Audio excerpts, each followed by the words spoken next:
देहूमध्ये राज्याच्या कानाकोपऱ्यातून सध्या वारकरी येत असतात आणि याच वारकऱ्यांचं श्रद्धास्थान असणाऱ्या पवित्र इंद्रायणी नदीची गटारगंगा झाल्याचं चित्र आहे। पालखीच्या प्रस्थानापूर्वी इंद्रायणी स्वच्छ करण्याची मागणी सध्या केली जाते। या सगळ्या संदर्भात आढावा घेतलाय आमचे प्रतिनिधी सागर शिंदे यांनी। संत तुकाराम महाराजांचा पालखी सोहळा अवघ्या काही दिवसांवर आला आहे। 340व्या पालखी सोहळ्यासाठी देहू नगरीमध्ये मोठ्या संख्येने वारकरी येणार आहेत आणि त्याच आधी आपण या ठिकाणी इंद्रायणी तीरावर आलेलो आहोत।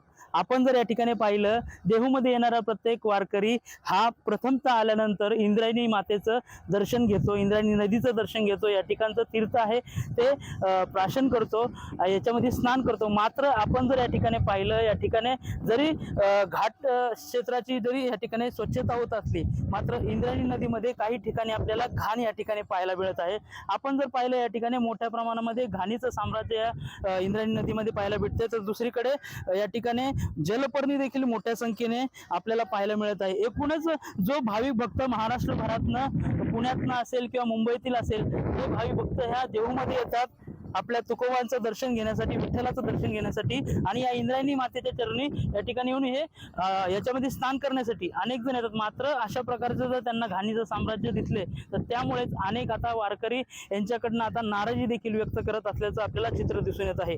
पुढारी न्यूजसाठी मी सागर शिंदे, देहू।